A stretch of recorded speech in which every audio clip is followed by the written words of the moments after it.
el que vull és generar les condicions perquè tothom pugui anar desenvolupant amb dignitat i amb igualtat, o la màxima igualtat possible, el seu projecte. A partir d'això, em sembla que és la millor manera per anar construint un projecte que és més col·lectiu, que és una ciutat en el qual hem de fer l'apel·lació. La ciutat t'ajuda amb algunes coses i tu hi aportes. I per això valorem molt quan veiem gent que es mou per causes col·lectives. El nostre és un projecte que vol encara defensar l'interès general.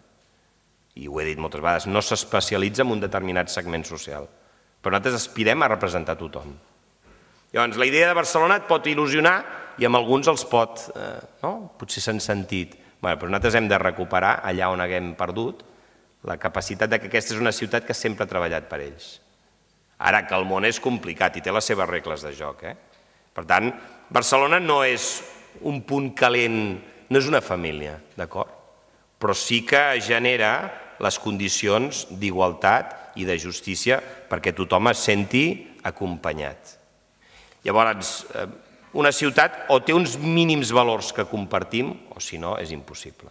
Llavors, en aquest sentit, sí que la defensa d'allò que en diem drets i deures, valors mínims compartits, compatible amb diversitat, però amb un nucli acceptat per tothom, això és fonamental.